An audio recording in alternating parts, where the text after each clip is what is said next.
नमस्कार दोस्तों, मैं चंद्रशेखर और आप देख रहे हैं अड्डेबाजी का 15वां एपिसोड। और आपका स्वागत है हमारे चैनल संघर्ष द स्ट्रगल पर। अड्डेबाजी 15 में यानी कि अड्डेबाजी के 15वें एपिसोड में हम आज बात करेंगे भारत छोड़ो आंदोलन की। भारत छोड़ो आंदोलन 1942। तो चलिए अब हम भारत छोड़ो आंदोलन की बात करते हैं। तो इसमें से यदि हम भारत छोड़ो आंदोलन की बात करें तो इसकी शुरुआत वगैरह, इसके परिचय के बारे में, तो भारत छोड़ो आंदोलन, जिसे अगस्त क्रांति भी कहा जाता है, भारतीयों की वीरता और लड़ाकूपन का अद्वितीय मिसाल रहा है। यह एक मार्च 1942 में जब क्रिप्स मिशन आया और बेनतीजा वापस चला गया और जापान लगभग भारत के दरवाजे पर खड़ा था, तो ऐसे समय में 10 मई 1942 को के हरिजन 10 मई 1942 को जो हरिजन का जो अंक था, उसमें महात्मा गांधी ने लिखा कि भारत में अंग्रेजों की जो उपस्थिति है वो जापानियों को भारत पर आक्रमण करने का निमंत्रण जैसा है। कुछ दिन बाद महात्मा गांधी ने फिर से अपने पत्र हरिजन में लिखा कि भारत को ईश्वर के हाथों में या अराजकता में छोड़ दो। क्योंकि गांधी जी कहना चाह रहे थे कि आप भारत को जापानियों के लिए मत छोड़ो, आप भारत को ईश्वर के हाथों में छोड़ दो। यदि आपको ईश्वर के हाथों में छोड़ना ज्यादा लग रहा है तो आप इसको अराजकता की स्थिति में छोड़ दो और आप चले जाओ। और यही से एक कह सकते हैं कि इसका शुरुआत होती है कि भारत छोड़ो आंदोलन की। यदि शुरुआत की बात करें तो शुरुआत में जो नेहरू और गांधी जैसे लोग, जो कि इस फासिस्ट विरोधी युद्ध जो था, द्वितीय विश्व युद्ध को किसी भी तरह से कमजोर नहीं करना चाहते थे, लेकिन अंग्रेजी सरकार का जो व्यवहार था, जैसे कि क्रिप्स मिशन आया, क्रिप्स मिशन में जो इस तरह का वो बात कर रही थी कि नहीं कि हम युद्ध समाप्त होने के बाद डोमिनियन स्टेटस या संविधान की बात करेंगे, के बारे में सोचेंगे। और कुछ अजीब व्यवहार रहा उनका, तो इस व्यवहार से निष्कर्ष पहुंचे कि यदि अधिक समय तक चुप रहे ना तो महात्मा गांधी मतलब ये अंग्रेजों की जो अधीनता स्वीकार कर लेने जैसा होता है। अभी तक जो लड़े, जो संघर्ष किया, वो बेकार जाएगा। तो इसलिए अब वो इसके लिए अब करो मरो या मरो वाली स्थिति में आ गए थे। और इसी से प्रेरित होकर महात्मा गांधी ने करो या मरो वाले अपने भाषण में गांधी जी ने साफ साफ कहा था कि मैं रूस या चीन की हार का औजार नहीं बनना चाहता। और 14 जुलाई 1942 को कांग्रेस कार्यकारिणी ने अंग्रेजों को वापस चले जाने का प्रस्ताव पारित किया और स्पष्ट कहा कि यदि यह अपील स्वीकृत नहीं होती तो हम लोग महात्मा गांधी के नेतृत्व में एक सविनय अवज्ञा आंदोलन चलाने के लिए बाध्य हो जाएंगे। और आगे चलकर ऐसा होता भी है। 8 अगस्त 1942 को के ग्वालियर टैंक मैदान में हुई अखिल भारतीय कांग्रेस कमेटी की बैठक में इस प्रस्ताव का समर्थन हुआ और यह कहा गया कि भारत में अंग्रेजी राज्य की समाप्ति भारत और संयुक्त राष्ट्र दोनों के हित में है।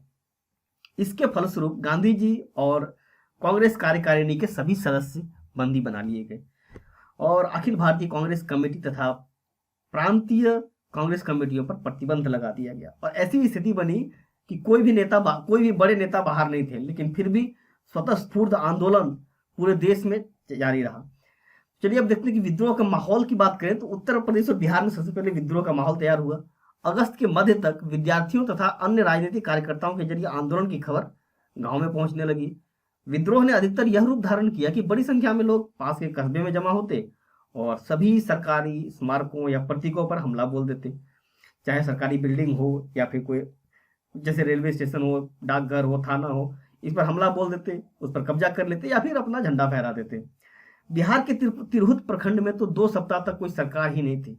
सचिवालय गोलीकांड के बाद पटना 2 दिनों तक बेकाबू रहा। उत्तर और मध्य बिहार के 80% थानों पर जनता का राज हो गया था।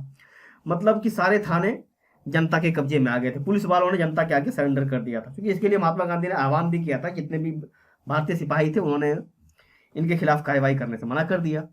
1942 के अंत तक 60,000 से अधिक लोगों को गिरफ्तार किया जा चुका था। 26,000 लोगों को सजा हो गई, किया जा चुका था और 26,000 लोगों को सजा हुई और 18,000 लोगों को भारत रक्षा नियमों यानी कि एनएसए जैसे कानूनों पर बंद कर दिया गया था। सरकार को जो ये खुलेआम विद्रोह था, इसको काबू करने में 6 से 7 हफ्ते लग गए, लगभग 2 महीने का टाइम। उसके बाद भी जो है फिर विभिन्न हिस्सों में आंदोलन का एक भूमिगत संगठनात्मक ढांचा भी तैयार हो गया। भूमिगत आंदोलन की जो बागडोर थी वो अच्युत पटवर्धन, अरुणा असफ अली, राम मनोहर लोहिया, सुचेता कृपलानी, छोटू भाई पुरानी, बीजू पटनायक, आरपी गोयनका और जयप्रकाश नारायण आदि नेताओं के हाथों में थी। मुंबई शहर के विभिन्न केंद्रों से कांग्रेस रेडियो का गुप्त रूप से संचालन होता रहा एवं इसको जो रेडियो का था प्रसारण था वो मद्रास तक सुना जा रहा था। राम मनोहर लोहिया इस पर नियमित वक्ता थे, इसके नियमित रूप से इस पर बोलते रहे। देश में ही किसी गुप्त जगह पर, यानी कि ये जो मैं आखिरी लाइन है मैं कोट करना चाहूंगा, शेखर बंदोपाध्याय की बुक है पलासी से विभाजन तक, मैंने वहां से लिया है। देश में किसी जगह से अभी तक जो कि गुमनाम है, किसी उषा मेहता द्वारा चलाया जा रहा रेडियो भी शामिल था, वो भी चल रहा था आजादी की इसके समर्थन में। अब बात आती है समानता। इस दौर में आंदोलन इतना भयावह, आंदोलन इतना विस्तृत था, भयावह कहना सही नहीं होगा, इतना व्यापक था कि लोगों ने अपनी समानता सरकार भी स्थापित कर ली। भारत छोड़ो आंदोलन की एक महत्वपूर्ण सबसे विशेषता यह थी कि समांतर सरकार की स्थापना। सबसे पहली ऐसी सरकार बलिया में चित्तू पांडे के नेतृत्व में बनी। बंगाल के तामलुक में मिदनापुर में 17 सितंबर 1944 को जातीय सरकार की गठन किया गया और उसका अस्तित्व सितंबर 1944 तक रहा। सतारा महाराष्ट्र की सरकार सबसे दीर्घजीवी रही। भारत छोड़ो आंदोलन की शुरुआत से ही यह क्षेत्र काफी सक्रिय रहा। ये 2 या 3 साल तक, यहाँ 2 साल तक लगभग सरकार रही यहाँ इनकी। वाई.वी. चौहान यहाँ के सबसे प्रमुख नेता थे। तो दोस्तों ये था हमारा आज इसका ये भारत छोड़ो आंदोलन का एक संक्षिप्त परिचय। तो अब इस पर चर्चा करने, विस्तार से चर्चा करने के लिए हमारे साथ हैं राज। तो चलिए अब हम वीडियो के नेक्स्ट सेक्शन में, जहां पर हम इस पर चर्चा करेंगे।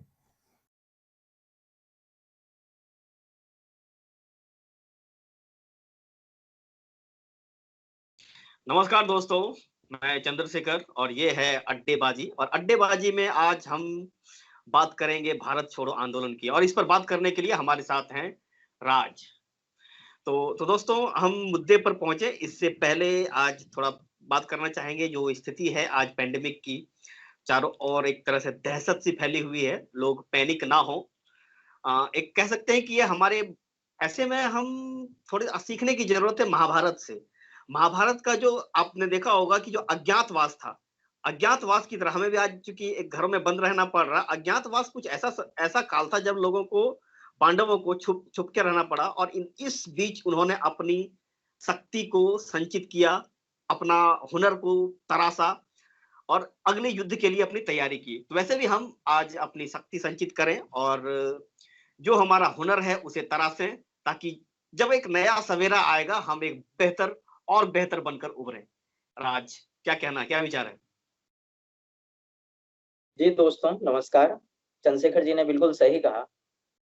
जिस जो पेंडेमिक का दौर चल रहा है उसमें आप लोग मोटिवेटेड रहें, घबराएं नहीं, और जब जरूरत पड़े हद से ज्यादा तभी आप घर से बाहर निकलें, और बार बार हाथ को धोते रहें, साफ करते रहें, और जब भी बाहर निकले तो कोशिश करें कि डबल मास्क का इस्तेमाल करें, सिंगल नहीं डबल मास्क का इस्तेमाल करें, ताकि इन्फेक्शन आपके दरवाजे तक भी ना पहुंच सके। यही उम्मीद रखते हैं, करते हैं कि सब स्वस्थ रहें। जी चंद्रशेखर। तो चलिए अब कहीं इधर उधर की बात कर सीधे आप पहुंचते हम लोग, अब हम लोग पहुंचते सीधे अपने मुद्दे पर, भारत छोड़ो आंदोलन पर। तो राज, यदि मैंने तो पीपीटी में इसको जो परिचय वाला वीडियो है उसमें थोड़ा सा बता दिया है, आप 2 लाइन में बताएं आखिर भारत छोड़ो आंदोलन था क्या?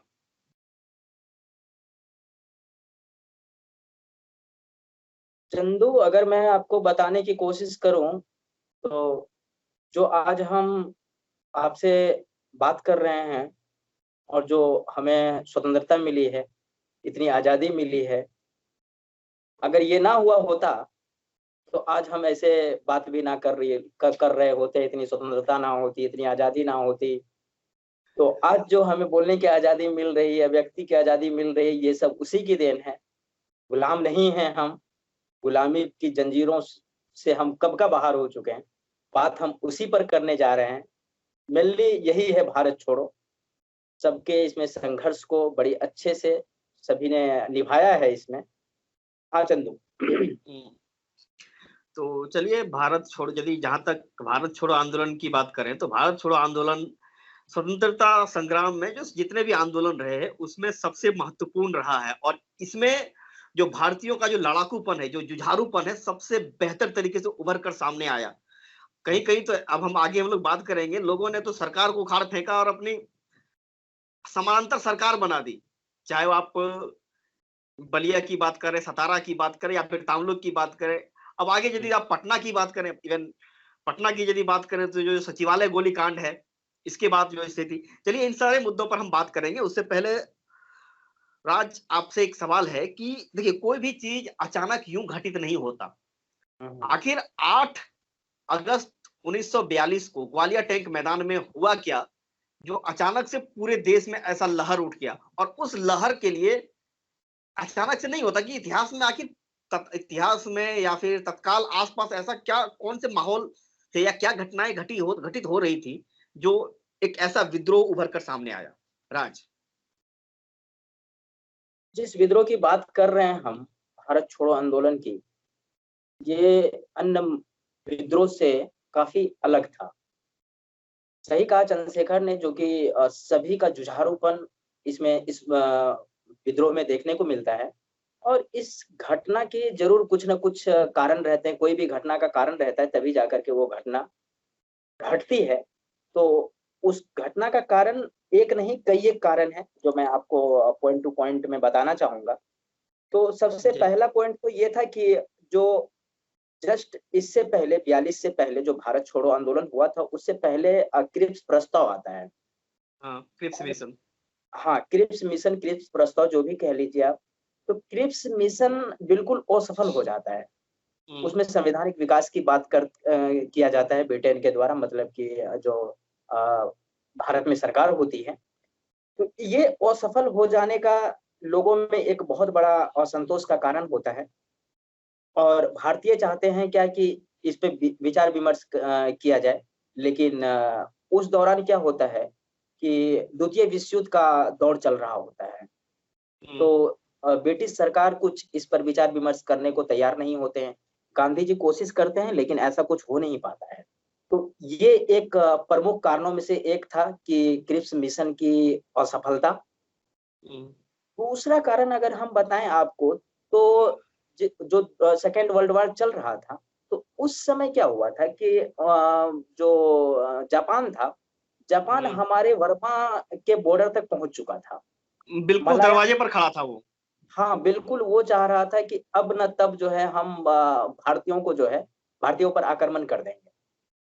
तो इससे भी जो ब्रिटिश सरकार थी वो हतोत्साहित हो गई थी।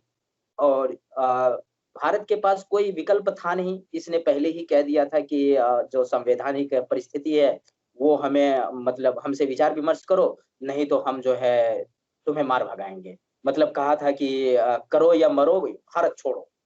मतलब भारत देखिए, छोड़ने के लिए ब्रिटिश की बातें कर रहे थे। तो इसमें मैं आपको एक चीज और बताना चाहूंगा कि इसी दौरान ब्रिटिशर्स क्या करते हैं, जो ब्रिटिश सरकार होती है हमारे यहाँ। हेलो चंदू, क्या हो गया? जी मैं सुन रहा हूँ, आप बोलिए, बोलो बोलो। हाँ, तो हुआ क्या कि उस समय क्या हुआ कि भारत ने ब्रिटिश सरकार ने अंदरूनी हिस्से में, असम में और कुछ ऐसे और जगह हैं, अ, जो तटीय इलाका था, असम या फिर उड़ीसा उड़ीसा, उड़ीसा उड़ीसा उड़ीसा वगैरह का था। बंगाल। हाँ, तो इसमें क्या किया उसने कि जो सीप वाला इलाका था, जहाँ पे नाव वगैरह चलती थी, उस सबको नाव बंद करवा बंद कर, के। नावें जब्त कर ली, नहरों का पानी बहा दिया गया, यहाँ तक कि हाँ लोगों की साइकिलें तक जब्त कर ली गई। हाँ, तो ये सब जब्त कर ली। तो वहां पर क्या हुआ कि जो अंदरूनी विद्रोह था, अंदरूनी जो आवाजाही थी, वो बिल्कुल बंद सी हो गई। बंद सी हो गई तो लोगों में एक असंतोष का कारण तो होगा ही होगा। लोग जो है परेशान से हो गए। और परेशान हो गए तो फिर तो आंदोलन करना बनता ही बनता है। यही चीज था बर्मा में भी। बर्मा में भी कुछ इंडियन थे और कुछ ब्रिटिशर्स थे। तो ब्रिटिश ने क्या किया कि अब अपने लोगों को निकाल लिया वहां से, और भारतीयों को अपने बाकियों भरोसे, को अपने हाल पर छोड़ दिया। अपने हाल पे, अपने भरोसे पर छोड़ दिया। तो ये कुछ महत्वपूर्ण कारण थे जो कि मतलब जो है इस विद्रोह का। एक और कारण बताना चाहूंगा जो कि सोशल से जुड़ी हुई है। उस समय सेकेंड वर्ल्ड वॉर चल रहा था और हमारे यहाँ महंगाई क्या कहते हैं, चरम पर थी। महंगाई चरम पर बेतहाशा, पहुंच गई थी। हाँ जो बेतहाशा, अंग्रेज मतलब जो खाने पीने की चीजें थी उसमें वृद्धि हो रही थी। तो इससे भी लोगों में रोष थी। ये अच्छा, इसके लिए कहीं ना कहीं जो ब्रिटिश गवर्नमेंट की जो एक तरफा जो खरीद नीति थी वो रिस्पॉन्सिबल थी महंगाई के लिए। वैसे तो जितना भी प्रमुख कारण मैंने आपको गिनाया उसमें सब ब्रिटिशर्स का ही रोल है, मतलब जी, सब निगेटिव। हाँ हाँ बिल्कुल। और चलिए हम आगे यदि इस पर बात करें तो एक और असंतोष का कारण एक और था कि जब युद्ध वर्ल्ड वॉर शुरू हुआ, द्वितीय विश्व युद्ध शुरू हुआ, तो भारत ने या अंग्रेजों ने, ब्रिटिश गवर्नमेंट ने भारत को बिना यहाँ की सरकार, यहाँ के लोगों की मर्जी के युद्ध में घसीट लिया। दूसरे कि यहाँ की जो कांग्रेस के जो नेता लोग थे या फिर जो बड़े जो हम बुद्धिजीवी वर्ग था, वो कभी नहीं चाह रहे थे कि जो कि पूंजीवादी वर्ग है, पूंजीपति वर्ग या उपनिवेशिक शासन से निकलकर हमारा देश एक फांसीवादियों के हाथ चला जाए। इसीलिए आप देखेंगे कि पहले जो कि महात्मा गांधी, पंडित जवाहरलाल नेहरू जैसे नेता जो कि द्वितीय विश्व युद्ध को किसी भी तरह से कमजोर नहीं, द्वितीय विश्व युद्ध में जो ब्रिटिश पक्ष है इसको किसी भी तरह से कमजोर नहीं करना चाहते थे कि हम एक उपनिवेशवादियों से हाथ निकल कर हम फांसीवादियों के हाथ न चले जाएं, इसलिए फांसीवादियों का हराना जरूरी है। इस स्थिति को कमजोर नहीं करना चाहते। उसके बावजूद भी क्रिप्स मिशन का जो प्रस्ताव, क्रिप्स मिशन फेल होने के बाद परिस्थितियां ऐसी बनी कि ब्रिटिश सरकार ने सीधे मतलब एक तरह से युद्ध से हाथ खींच लिया कि बम तो भाई गुवाहाटी और कलकत्ते पर गिरेगा, थोड़े ना ये एम्स्टर्डम और ये लंदन और मैनचेस्टर पर गिरेगा। झेलना आपको है, इसलिए इस युद्ध से आप, और एक तरफ से कहें कि इस युद्ध की विभीषिका के आगे छोड़ दिया। इसलिए लोगों में एक आया कि नहीं, अब तो भाई जो होगा हम देख लेंगे, पहले तो तू निकल भैया, तू निकल, पहले जो होगा हम देख लेंगे। इसलिए एक नारा आया ना, अंग्रेजों भारत छोड़ो। तो चलिए, ये अंग्रेजों भारत छोड़ो का ये माहौल था। अरे इसका जो माहौल एक दिन में नहीं बना, धीरे अब आप देखेंगे विश्व युद्ध शुरू होता है, इसकी परिस्थितियां बनना शुरू हो जाती है। जो जैसे सेना में भर्ती की जो प्रक्रिया थी, या फिर उसके बाद जो खरीद नीति रही, फिर आप कहेंगे कि यहाँ पर जो परिवहन के साधनों पर जो कब्जा था, ये सारी चीजें। फिर कांग्रेस जो कि कभी तक अंग्रेज युद्ध में अंग्रेजों के साथ थी, खड़ी दिख रही थी, कभी दुविधा में थी, वो भी इसके विपक्ष में आ गई। और कुल मिला के फिर आता है वो अगस्त का महीना और ग्वालियर टैंक मैदान, जहां करो या मरो। ग्वालियर टैंक से पहले ही ये पारित हो चुका होता है। हाँ, पारित हो चुका होता है, लेकिन वहां पर एक बात कही जाती है ना कि आप करो या मरो और अपना नेतृत्व खुद करो। हाँ, अपो दीपो भव।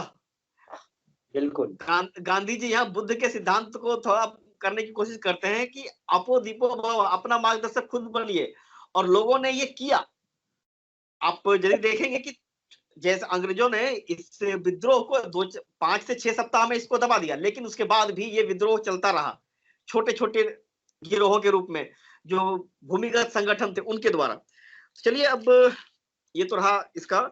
अब आगे हम यदि बात करें, महात्मा गांधी का जो एक बहुचर्चित संदेश रहा है, करो या मरो, जो ग्वालियर टैंक मैदान में उनका जो स्पीच था उसमें ये कहा गया था। हालांकि ग्वालियर टैंक मैदान की एक घटना जो कि काफी हृदय विदारक है और आज भी सरकारें उसका इस्तेमाल करती हैं, जिसे ऑपरेशन 0 आवर। याद होगा, इतिहास में आपने पढ़ा होगा कि सुबह सुबह ही तड़के 3 बजे सुबह पुलिस हमला करती है, सब सारे बड़े नेताओं को गिरफ्तार। एक्चुअली जैसे ही ये भारत छोड़ो आंदोलन का प्रस्ताव पास कर दिया जाता है, 7 अगस्त को ये सब घटना घटती है, और 8 अगस्त को ही ब्रिटिशर्स में एक जो है मतलब जैसे अभी नहीं होता है हाई अलर्ट मीटिंग बैठती है, ऐसे ही हाई अलर्ट मीटिंग बैठाती है और कहती है क्या कि 0 आवर जो है कल सुबह ही हो जाएगा। बस तड़के रात में ही समझ लीजिए कि 0 आवर्स का ऐसा क्योंकि ये वो जो टाइम होता है सुबह सुबह 2:30-3 बजे का, लोग सोए हुए थे, गहरी निद्रा में होते हैं। अचानक से यदि अफरा तफरी मच जाए तो समझ नहीं पाते, कोई कुछ समझे इससे पहले नेताओं को गिरफ्तार कर दिया गया और बोला गया कि नहीं, मैदान खाली करो। जो बड़े तबके के नेता थे, जो जिसका कि बुद्धिजीवी वर्ग कहा जाता था, कांग्रेस के सबसे ऊपरी लीडर में गिने जाते थे, उन सबको अरेस्ट कर लिया गया, कहीं किसी को नहीं छोड़ा। हाँ, लेकिन कुछ नेता आगे चल के निकल आए, चाहे राम मनोहर लोहिया हो या फिर जयप्रकाश नारायण हो। राम मनोहर लोहिया तो अपनी कांग्रेस रेडियो पर लगातार भाषण देते रहे, जयप्रकाश नारायण तो वहां से हजारीबाग जेल से फरार हुए। सबकी अपनी अपनी भूमिका रही है, किसी को कम नहीं आंकना चाहिए। हाँ, तो आपने पूछा था कि करो या मरो का क्या था? करो या मरो पर, हाँ। जब 1942 में इस प्रस्ताव को लाया जाता है तो गांधी जी का एक पत्रिका रहता है, हरिजन। हरिजन में गांधी जी कहते हैं कि अंग्रेजों, भारत को जापान के लिए मत छोड़ो। अंग्रेजों, भारत को जापान के लिए मत छोड़ो, बल्कि भारत को भारतीय के व्यवस्थित रूप से छोड़कर चले जाओ। और यदि ये बुरा लगे और यदि ये ज्यादा लगे तो इसे हाँ भगवान के भरोसे छोड़ दो। हाँ, जैसे भी हो तुम छोड़ करके निकल जाओ। उसके बाद उसने लगभग जो ग्वालियर टैंक में बैठक हुई थी तो उसमें ये 70 मिनट तक भाषण दिए। और 70 मिनट भाषण देने के बाद, जो कि गांधी जी आज तक ऐसा कभी नहीं किए थे, और 70 मिनट भाषण देने के बाद इसने कहा कि करो या मरो। इसने करो या मरो का अर्थ भी समझाया और कहा कि मैं आपको एक मंत्र देता हूं, इस मंत्र को अपने हृदय में अंकित कर लीजिए और प्रत्येक सांस से उसको व्यक्त कीजिए। तभी ये बोले कि करो या मरो। अर्थात करो या मरो का अर्थ भी बताया कि भारत की जनता देश की आजादी के लिए हर ढंग से प्रयत्न करे और आखिरी सांस तक लड़ना है। और कहा कि हम भारत को आजाद कराएंगे या इन प्रयासों में अपनी जान दे देंगे, अपनी गुलामी का अस्तित्व देखने के लिए हम जिंदा नहीं रहेंगे। अपनी गुलामी का अस्तित्व देखने के लिए हम जिंदा नहीं रहेंगे, ये उसने कहा। और ये 70 मिनट जो भाषण दिए गांधी जी, इस पर एक पटाभी सीतारमैया थे जो कांग्रेस के बहुत बड़े लीडरों में से एक थे। उसने गांधी जी के बारे में कहा कि वास्तव में गांधी जी उस दिन अवतार एवं पैगंबर के प्रेरक शक्ति के रूप में प्रेरित होकर भाषण दे रहे थे। अब कुछ ऐसा भी देख सकते हैं, हाल फिलहाल में हमने एक फिल्म देखी होगी चक दे इंडिया, उसमें भी वो लोग 70 मिनट की बात करते हैं। ऐसा लगता है कि वो 70 मिनट उन्होंने गांधी जी से ही सीखा था। चलिए, ये तो हल्की फुल्की बातें हैं, लेकिन एक चीज है। गांधी जी के कुछ और कथन के बारे में मैं बताना चाहूंगा कि जो कि उस समय बहुत ज्यादा चर्चा में था। उसने कहा कि इस प्रस्ताव को जब जो है इसी मतलब जो भारत छोड़ो का प्रस्ताव था, इसमें कहा कि मैं देश की बालू से ही कांग्रेस से भी बड़ा खड़ा कर सकता हूँ। एक्चुअली जब ये प्रस्ताव रखा गया था तो गांधी जी ने कहा कि यदि कांग्रेस कार्यकारिणी इस प्रस्ताव को स्वीकार नहीं करती तो मैं देश के बालू से ही कांग्रेस से भी बड़ा संगठन या आंदोलन खड़ा कर दूंगा। गांधी जी के ये सब कुछ जो विचार थे ना, ये लोगों को बूस्टअप कर देते हैं और एक आंदोलन में जो है ना, हाँ, जान फूंकने का काम करते हैं। हाँ, बिल्कुल सही बोला। हाँ चंदू, अब राज, जैसे तुम देखते हो, हम सभी जानते हैं कि गांधी जी हमेशा अहिंसा की बात करते हैं। हाँ, जैसे सविनय अवज्ञा आंदोलन हो, या फिर वो आपका था ये असहयोग आंदोलन, चोरा चोरी की घटना के बाद उसे वापस ले लिया गया। लेकिन यहाँ पर हिंसा धड़ल्ले से होती है। कई ऐसे इतिहासकार मानते हैं कि जयप्रकाश नारायण जैसे नेता जो भूमिगत संगठन थे उनको बारूद और गोले बारूद मुहैया करा रहे थे, उनकी व्यवस्था करने में मदद कर रहे थे। ऐसे हजारों, आपको दर्जनों ऐसे लेख मिल जाएंगे, आर्टिकल, जहां मैंने कई जगह पढ़ा तो मुझे एकाएक मैंने आश्चर्य लगा, लेकिन फिर लगा कि नहीं, इंफॉर्मेशन है तो इसको पढ़ा जाना चाहिए। तो ऐसी स्थिति में गांधी जी चुप रहते हैं हिंसा पर इस आंदोलन में। यहाँ नहीं, आप गलत बोल रहे हैं, आप शायद उस चीज को नहीं जानते। जब गांधी जी ये विचार दे रहे थे करो या मरो, उस समय ये बात बोले थे कि ये आंदोलन जो है ना, इस बात का ध्यान रखा जाए आंदोलन में कि यह आंदोलन गुप्त हो और हिंसात्मक ना हो। हाँ बिल्कुल, मैं मान रहा हूँ इन्होंने भाषण। और एक चीज तुम्हें याद दिला दूं मैं कि जब ये हिंसा हो जाती है, क्योंकि बड़े लीडर सब गिरफ्त में हो जाते हैं, किसी के हाथ में यहाँ लीडरशिप होती नहीं है, सबको अपने अपने तरीके से हैंडल करना पड़ता है चीजों को। कभी मतलब इससे पहले भी छिटपुट युद्ध मतलब आंदोलन चला रहता है, लेकिन इस भयानक जो युद्ध होती है जहां से कि मतलब इतने आधुनिक तोपों के मतलब आधुनिक हथियारों के सामने हम लड़ रहे होते हैं, जिसका कोई नेतृत्व करता ना हो, स्वतः स्फूर्त आंदोलन इसलिए बोला जाता है। ऐसा कहा जाता है कि ऐसा कई जगह पढ़ने को मिलता है कि इस आंदोलन में तो हवाई जहाज से मशीन गनें चलाई गई थी भीड़ पर। आप खुद सोच सकते हैं कि मेरे पास कुछ नहीं हुआ करता था, छोटी मोटे हथियार हुआ करते थे। तो मैं आपको बता रहा था कि हिंसात्मक के बारे में। तो जब इस पर ब्लेम लगाया जाता है गांधी जी पर कि हिंसात्मक होने के कारण जो है आप पर देशद्रोह का चार्ज लगेगा, तब गांधी जी पहली बार ऐसा कहते हैं कि मैं हिंसा नहीं किया हूं, मेरे आंदोलन में कोई हिंसा नहीं हुई है। आज तक गांधी जी झुक जाते थे, लेकिन यहाँ पर मैंने पहली बार देखा इस आंदोलन में कि गांधी जी झुकते नहीं हैं और कहते हैं कि इस आंदोलन में कोई हिंसा नहीं हुई है, और अगर आप हो सके तो जांच कमेटी बैठाओ और जांच कमेटी बैठा करके उससे जो है मतलब हमें साबित करो। अब आप खुद हालांकि सोच सकते हालांकि गांधी जी ये जो बोल रहे हैं, इनका जो है सार तो उनका उस भाषण में ही छुपा है। ग्वालियर टैंक वाले में 70 मिनट का भाषण, उन्होंने हाँ। कहा था ये आपका व्यक्तिगत आंदोलन है, व्यक्तिगत रूप से आप जगह जगह कीजिए। तो फिर वो गांधी जी हिंसक कैसे होंगे? आप जो करते हैं उसके लिए रिस्पॉन्सिबल आप खुद होते हैं। स्वाभाविक सी बात है। हाँ, चलिए अब हालांकि इस आंदोलन की व्यापकता इतनी थी कि आज भी कुछ चीजें गुमनाम है। ऐसा मैंने एक शेखर बंदोपाध्याय की जो बुक है पलासी से विभाजन तक, उसमें मैंने पढ़ा कि उषा मेहता, एक नाम आता है उषा मेहता, जिन्होंने एक गुप्त रेडियो चलाया करती थी, वो आज भी गुमनाम है। हाँ, तो उषा वो मेहता को मुंबई से हाँ, चलाती थी और बहुत ज्यादा फेमस रही थी उस समय। नहीं, अगर वो रेडियो मुंबई पे से प्रचार प्रसार ना करती। मुंबई से तो कांग्रेस रेडियो चल रहा था, लेकिन उषा मेहता कोई एक अलग रेडियो चला रही थी, वो गुमनाम स्थान से। कहा जाता नहीं, है कि वो मुंबई का ही कोई जगह था।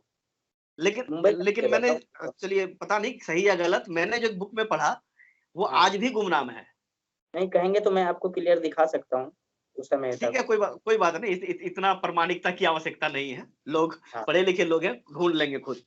तो चलिए हाँ। अब हम इस आंदोलन इसमें आगे बढ़े, तो अब हम एक बात करेंगे हम्म, उस समय जो अलग अलग राजनीतिक संगठन या सामाजिक संगठन थे, और हम्म, कुछ जो बड़े लोग थे, गणमान्य हम्म, व्यक्ति थे, हम्म, उनमें से तो कई लोग हैं आज देशभक्ति का प्रमाण पत्र बांट रहे हैं। हम्म। तो हम चाहेंगे कि आखिर उस पर चर्चा करें कि उनकी इस आंदोलन में भूमिका क्या थी, कैसी भूमिका रही। बारी किसकी? बारी से यदि एक हर संगठन की, किसी की हम बात एक की बात नहीं करेंगे, चलिए हम शुरुआत करते हैं कांग्रेस की। कांग्रेस हाँ, यदि जो आज, हालांकि आज की कांग्रेस और तब की कांग्रेस में बहुत अंतर है। वो एक हाँ, मातृ संगठन हुआ करती थी, उसके नीचे बहुत सारे छोटे छोटे संगठन होते थे, और आज की हाँ, जो कांग्रेस है वो एक राजनीतिक दल है। हाँ, हालांकि फिर भी ठीक है, नाम तो मिल रहा है। तो हाँ, कांग्रेस आज आज के जो कांग्रेस वाले हैं वो उसको अपना बता देते हैं। कोई नहीं, ये तो राजनीति है। लेकिन जब उस कांग्रेस की हम उस युद्ध की उस आंदोलन की बात करेंगे, तो पहले हाँ, चलिए कांग्रेस से ही बात शुरू करते हैं। कांग्रेस की हाँ। भूमिका कितनी सकारात्मक या नकारात्मक रही? देखिए, कांग्रेस और जो नकारात्मक रही, उससे पहले हम आंदोलन के बारे में एक चीज और आपको बताना चाहते हैं, जो कि इस जो आंदोलन हुई थी इसमें बताना जरूरी है ताकि आप चीजों को समझ सकें।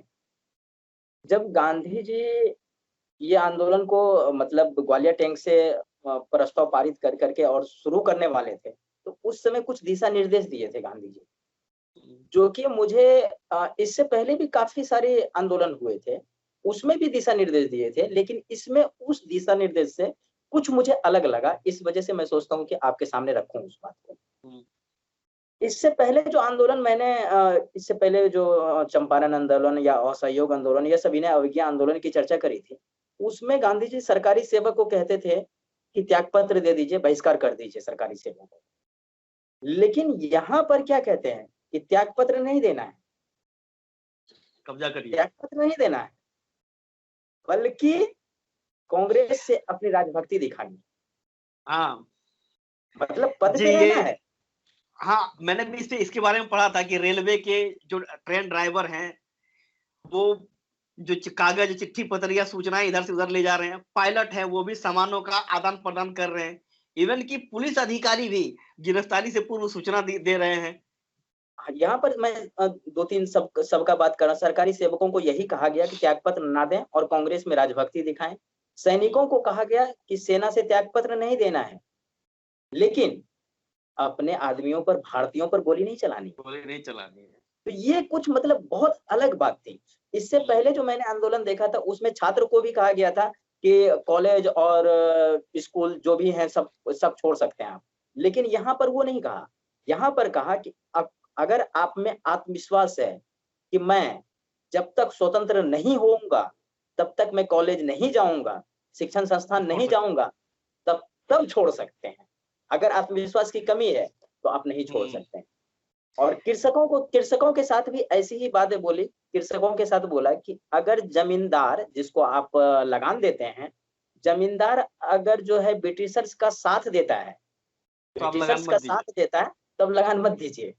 अगर ब्रिटिशर्स का साथ नहीं देता है, तब आप हाँ, लगान जो है दीजिए। तो ये जारी बहुत रखिए। मतलब जारी रखिए, बड़ी अच्छी मतलब दिशा निर्देश दी गई थी। इसी तरह मैं आपको राजघराने की भी बात बोलता हूँ। राजघराने को इंग्लिश में क्या बोलते हैं? अरे जो भी है, चलिए इसको इंग्लिश हिंदी क्या हाँ, करना है। जो रॉयल फैमिलीज राजघराने। थी। हाँ, तो राजघराने को भी ऐसा निर्देश दिया गया कि आप जो हैं अ, जो अपनी प्रजा है, उसकी संप्रभुता को स्वीकार करें। ऐसा ना हो कि हाँ। उसकी अवहेलना करें। तो जो देसी रियासत थी हमारी, हम्म। तो ये सब बातें काफी अहम थी, इसलिए मैं सोचा कि आपको बताना बहुत जरूरी है। चलिए, अब टाइम निकल रहा है हमारा। हम अब इनके हाँ, जो विभिन्न संगठन थे, जो मुद्दा है, हाँ, उनकी हाँ। भूमिका, चलिए कांग्रेस कांग्रेस से शुरू करते हैं कि कांग्रेस की क्या भूमिका रही भारत छोड़ो आंदोलन में। कांग्रेस की भूमिका। जाहिर है, जवाब तो देना पड़े, सवाल तो होना चाहिए ना कि आप कहाँ पीछे छूटे, कहाँ सही रहे। मैं, जहां तक मैं समझता हूँ कि कांग्रेस एक लीड रोल में थी और उन्होंने इस अपना लीडरशिप निभाया भी।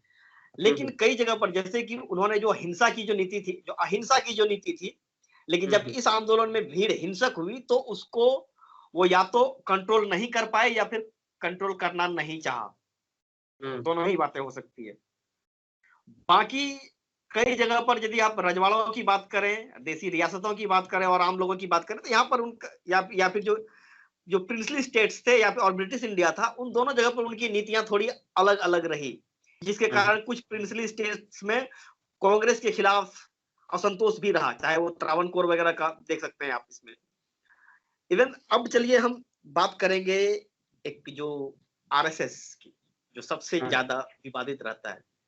कहा जाता है कि भारतीय स्वतंत्रता आंदोलन में आरएसएस ने, यानी कि खासकर इस भारत छोड़ो आंदोलन में, बड़ी चतुराई से अपने आप को कानूनी दायरे से बाहर निकाल लिया। क्या कहेंगे आप? आरएसएस हो, उसके नीचे हिंदू महासभा वगैरह हो, ये बहुत सारी संगठन थे, इवन की मुस्लिम लीग ने भी वही किया। हेलो राज, हाँ, हाँ, हाँ, आपकी आवाज कट गई। आपका चेहरा भी गायब हो रहा है। चलिए, अब बोलते ही आ जाएगा। हाँ, हाँ, हाँ। चलिए, आरएसएस और बाकी जो हिंदू संगठन थे, जो हाँ, धार्मिक संगठन थे, उसकी बात करते हैं, उसकी क्या भूमिका रही इसमें, फिर मुस्लिम लीग आप पर भी जाएंगे। आप ही चर्चा कीजिए। मैंने तो बता दिया कि वो लोग काफी चतुराई से बच गए। हाँ, मतलब कि वो एक ऐसी स्थिति बना के रखना चाहते थे कि यदि भारत आजाद ना हो, इससे हाँ। आजादी ना मिल पाए, तो हम अंग्रेजों के दुश्मन ना बन जाए, अंग्रेज हमें अपना दुश्मन ना बना ले। और दूसरे, यदि आजादी मिल जाए तो भी हमारे लिए वहां स्थान सुरक्षित हो। और वे कुल मिलाकर बीच से निकलने का, और इस कई बार तो आरोप, कई नेताओं पर तो मुखबिरी तक के आरोप लगे हैं। खैर ये बात की बात है, जांच का विषय हो सकता है, वाद विवाद की बात हो सकती है। लेकिन कुल मिला के यही कहेंगे कि इसमें उनकी सकारात्मक भूमिका नहीं रही। लेकिन इसमें मुझे इसमें हिंदू महासभा ने इसकी आलोचना क्यों की? अब इसके बारे में मुझे कोई जानकारी नहीं है, आप बता सकते तो। नहीं, मुझे तो नहीं पता क्यों आलोचना करी, उसका भी अपना कुछ स्टैंड होगा। तो कुछ हाँ, वो एक्चुअली वो द्विराष्ट्र सिद्धांत की बात कर रहे थे, शायद द्विराष्ट्र सिद्धांत वाला जो था, क्योंकि 1940 के बाद द्विराष्ट्र सिद्धांत का जो थ्योरी था, ये सिद्धांत काफी जोर पकड़ने लगा था।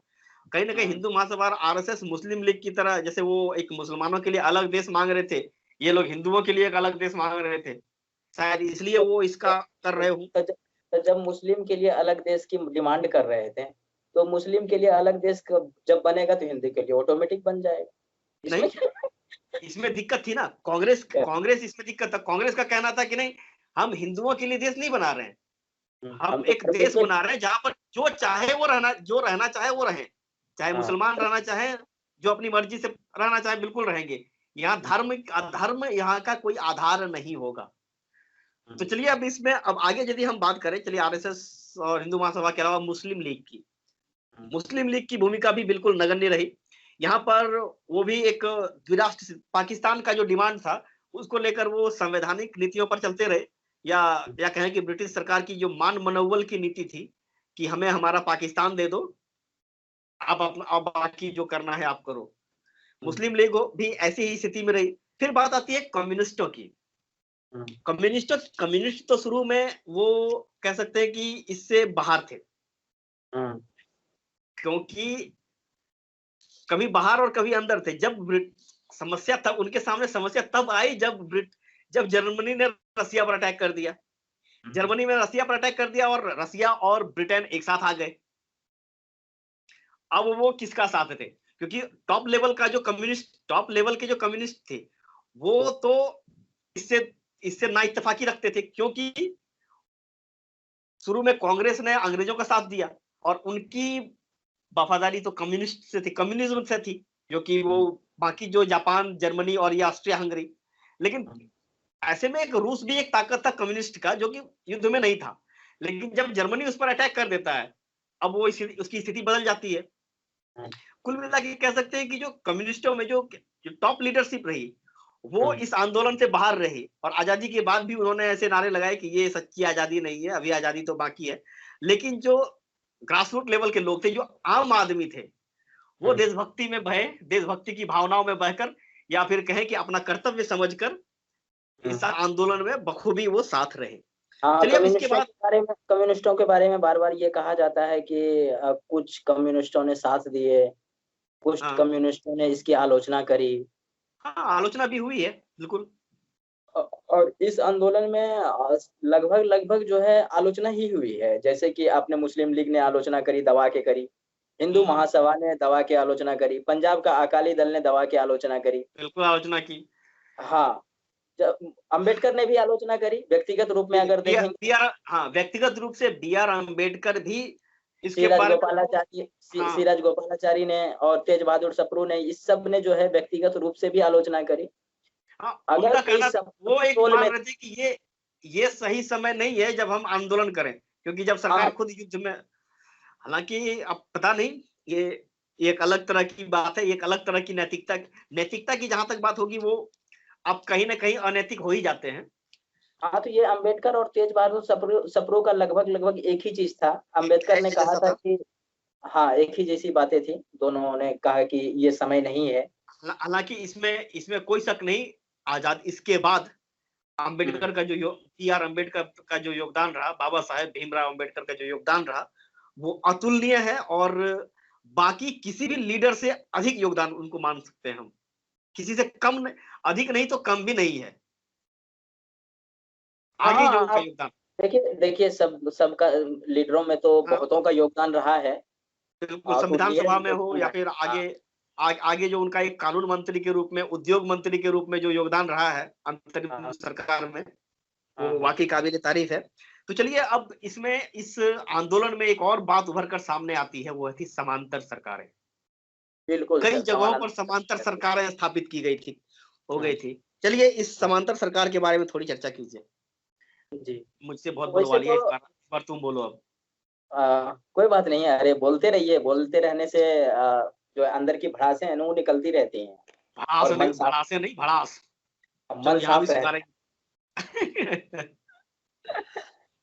हाँ, समानांतर सरकार जब मतलब कहते हैं ना कि जब हम जोश और खरोश से भरे होते हैं, तब हमारे अंदर वो जुनून भी आ जाता है, जिससे कि बड़े बड़े मतलब हस्तियों को भी उखाड़ फेंकते हैं। तो वैसी स्थिति भारत छोड़ो के दौरान हमें देखने को मिली। और कई जगह तो समांतर सरकार का भी गठन हो गया। उसमें 3 जगह महत्वपूर्ण है, जैसे कि बलिया था, जहाँ चीतू पांडे नेतृत्व कर रहे थे।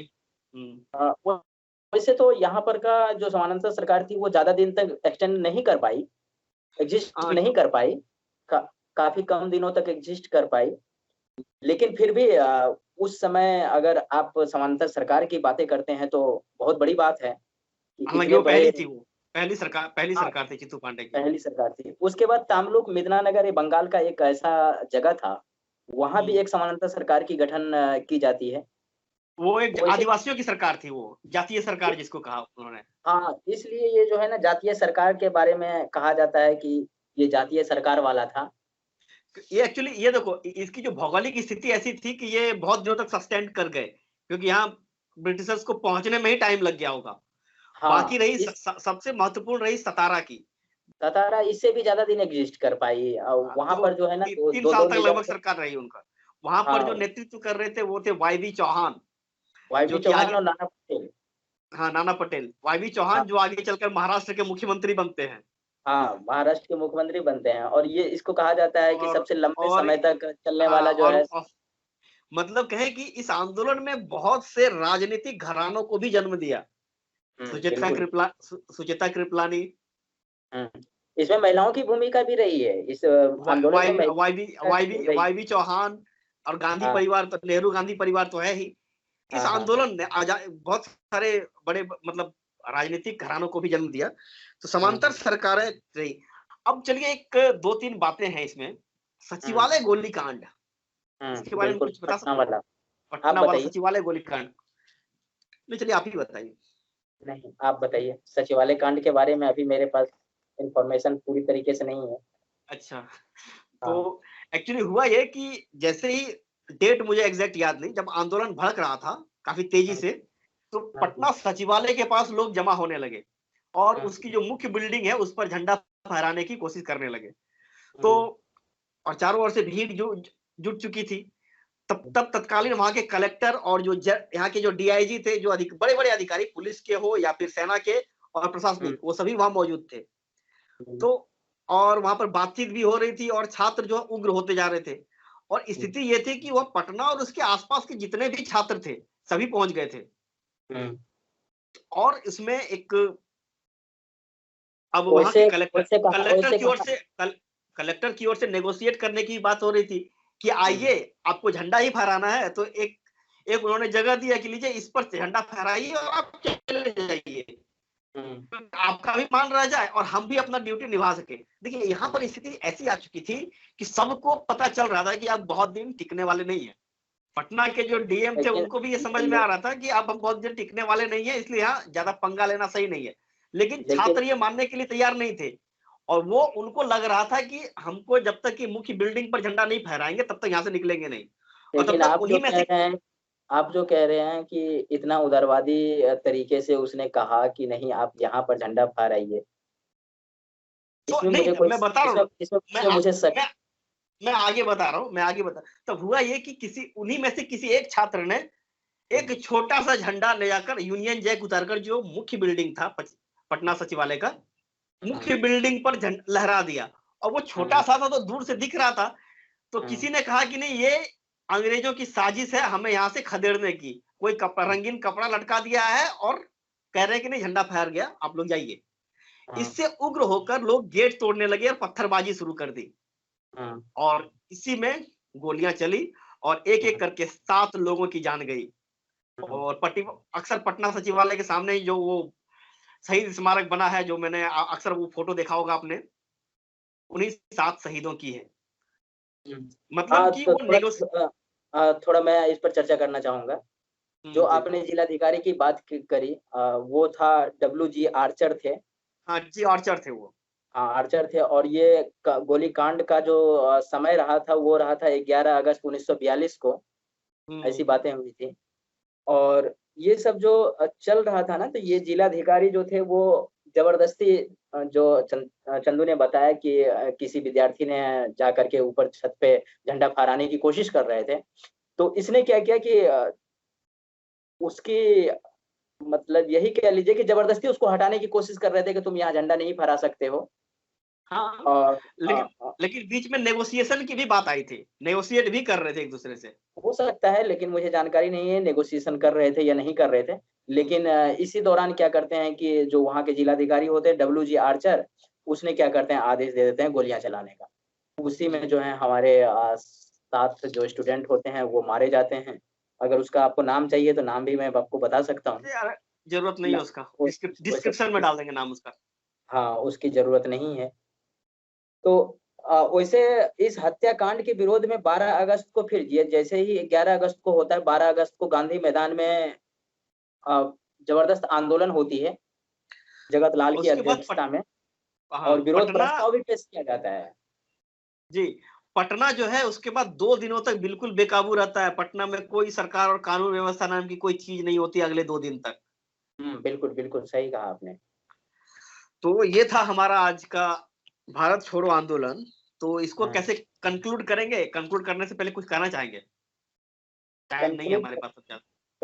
कंक्लूड करने से पहले आपको थोड़ा-सा ये बताना चाहेंगे कि जो आरोप लगा था गांधी जी पे हुँ, कि आप हिंसात्मक हो गए थे, ये आंदोलन हिंसात्मक था। तो उस हुँ, समय उसको जो जेल में बंद कर दिया था, आगा खां पैलेस में बंद कर दिया गया था उसको। तो वहीं पर वो अनशन स्टार्ट कर देते हैं 21 दिन का। 21 दिन का हुँ, अनशन स्टार्ट कर देते हैं और कहते हैं क्या कि अब मैं अनशन करूँगा और उपवास करके जो है वो इस चीज़ को बताना चाहते हैं कि रियल में वो जो आपने हिंसात्मक की बात करी थी, वो नहीं हुआ था। इस पर मैं एक नेहरू का कथन था, बड़ा अच्छा कथन था। मैं सोचता हूँ आपके सामने कोट करूँ। जी। उसने कहा था कि हम आग से खेलने जा रहे हैं भारत छोड़ो के बारे में। हम हुँ, आग से खेलने जा रहे हैं तथा ऐसा दुधारी तलवार का प्रयोग करने जा रहे हैं, जिसकी चोट हो सकता है उल्टी हमारे ऊपर ही ना पड़े। आप तो सोच चलिए सकते ये हैं इतने बड़े लीडर भी आपको ऐसी बातें समझाते हैं कि हाँ, एक ताकि एक्चुअली स्थिति कुछ ऐसी थी कि दुनिया हाँ, युद्ध में था, पूरी हुँ, दुनिया युद्ध में थी। हुँ, खुद खुद ये ब्रिटिश गवर्नमेंट हर जगह युद्ध हार रही थी। हुँ, हुँ, वो ऐसा ऐसा साम्राज्य जिसके जिसके राज्य में सूरज डूबता नहीं था, वो अपना हुँ, साम्राज्य खो रहा था। ऐसे में हुँ, हारता हुआ इंसान काफ़ी या फिर हारता हुआ साम्राज्य काफ़ी खतरनाक हो सकता था। कोई बड़ी बात नहीं थी। हुँ, लेकिन चूँकि जर्मनी ने ब्रिटेन को इतना असहाय कर दिया था हुँ, कि वो कुछ करने की स्थिति और आप देखेंगे इस आंदोलन में आपको कहीं न कहीं अंतर्राष्ट्रीय भूमिका भी नज़र आएगी। चाहे वो हुँ, क्रिप्स मिशन हो या शिमला शिमला सम्मेलन हो, इन बिल्कुल, सारी बिल्कुल, चीज़ों में बिल्कुल सही बात है। हुँ, ऐसा कहा जाता है कि जो क्रिप्स मिशन आया था वो रसिया के दबाव में आया और जो शिमला सम्मेलन बुलाया गया वो अमेरिका के दबाव में। तो कहीं न कहीं अंतर्राष्ट्रीय स्थिति भी हाँ, ये मैं खुद से नहीं बोल रहा, हँसो मत यार। नहीं, मैं नहीं, हँस मैंने नहीं रहा हूँ। ये हँसने एक्चुअली का ये इस उद्देश्य ना आज़ादी समझना हाँ, हेलो? हँसने का ये उद्देश्य ना समझे तुम। हाँ, बिल्कुल ये ऐसी मैंने पढ़ा हुआ है इनको, पढ़ के ही बोल रहा हूँ मैं। तो हाँ, चलिए अब इस आज के चर्चा को यहीं अब विराम देते हैं। क्या राज? बिल्कुल उम्मीद करता हूँ कि आप लोगों को भारत छोड़ो कुछ के आंदोलन आंदोलन के बारे में कुछ समझ में आई होगी। और यदि कोई दिक्कत हो तो हमसे सवाल कीजिए, कमेंट कीजिए। और बिल्कुल, दोस्तों अभी ये पैंडेमिक का दौर है, स्टे सेफ, स्टे घर में रहिए। मोटिवेटिव। हाँ, हाँ, मोटिवेटिव भी रहिए और सुरक्षित भी रहिए। जब तक हाँ, बहुत ज़रूरी ना हो, घर से बाहर ना निकलें। और दोस्तों हाँ, एक क्या है कि आज जो स्थिति आई है, उसके लिए हम सभी रिस्पॉन्सिबल हैं। हालाँकि कोरोना का जो ये दूसरा कहर है, वो नहीं आना चाहिए था।